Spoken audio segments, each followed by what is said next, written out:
we're on Taharot, Perak Aleph, Mishnah Gimel. Third Mishnah in the first chapter of Masechet Taharot.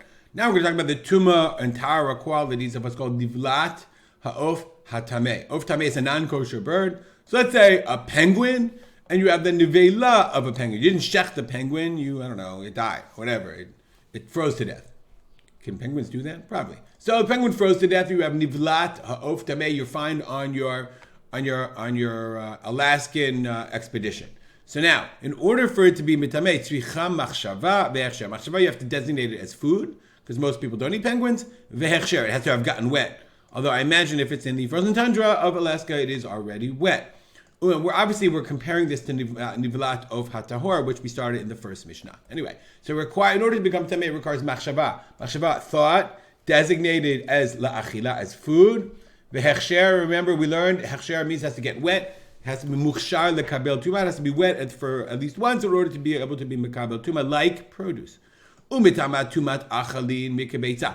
And then it can be mitameh tumat ochalin. Okay, it can have the property of tumat ochalin mikabeitza when it has the quantity of a kabeitza. V'kachatzi pras if solet hagviyah. Chatzi pras means half of pras. Pras is a half of a kikar. So you have a kikar.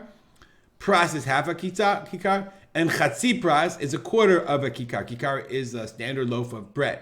Okay, so if a person eats a chatzi pras of nivlat of tameh, of your dead penguin, then lifsol et gviyah. Gviyah means a body, to passel the body. If a Kohen ate that amount, then the Bartanura says, "Nifsal gufo le'echol b'truma." Then his whole body, it can no longer eat truma ad shitbo, until he goes to the mikvah. So apostles eating that quantity, if you eat a chatzi pras, it disqualifies your whole body from eating truma.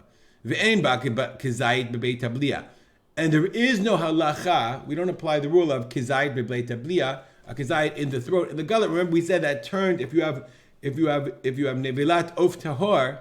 If you ate a kizayit, if you have a kizayit beit tabliya, that makes you an avatuma and you're metameh. That does not apply to velat of tameh. Moreover, you eat the velat of tameh, ain't to own ha'erav shemesh. You have to go to the mikvah, but you don't have to wait till the night.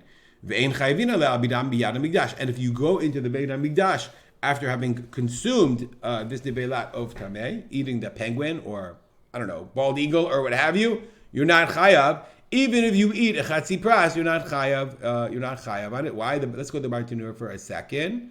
The Tumah derabanan okay, it's Tumah derabanan. It's only a derabanan. Afagav desofin aleha truma. Even though you would, if it touches truma, you're going to burn it. That's what we just said. Aval sofin aleha truma. But if it comes to contact with truma, the truma is pasul. You have to burn it. Okay. Ve'ochel ever min hachai mimena. If you eat ever min hachai from nivelat of tameh, you don't get malchut. You're not allowed to do that. It's kind of disgusting.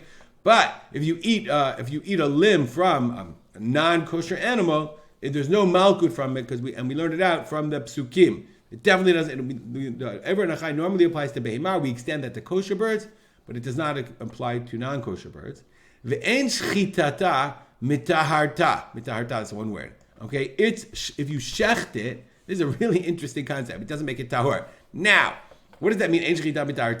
Of course, it's nivela. It's an of tameh. It's a non-kosher bird. Penguins can never become kosher. So, what is it in the world? Does it mean that if you shecht it doesn't work? Let's go to the Bartanura for a second. He says what it means is leben noach shemutar ba'of tameh. Right? A non-Jew is allowed to eat penguin or eagle or penguin or whatever. But asur be'ever min hachai. He's not allowed to eat ever min hachai. Like Jews. Let's say you slaughter an animal and it's still mifarcheset means it's still shuddering, meaning it's not 100% dead yet. You can't eat it until it dies. Meaning normally in a kosher bird,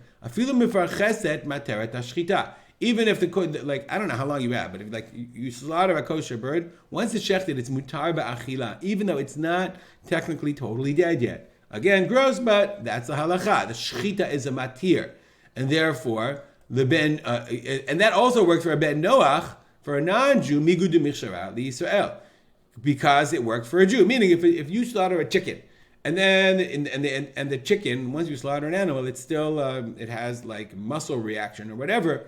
Well, until it dies totally. It doesn't take very long, but that's just the way shechting works.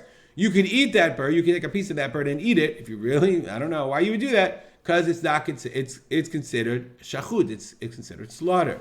But the same will, and that applies for a Jew or non-Jew on an of tahor. But for of tameh, shechita will not work. That's what he's saying. Okay, ein shechitata mitaharta. It doesn't work for the penguin. Why? Because it's not machshir for a Jew, and therefore the only thing that the guy has to do is wait till it actually dies, which you should do anyway. How can I find that?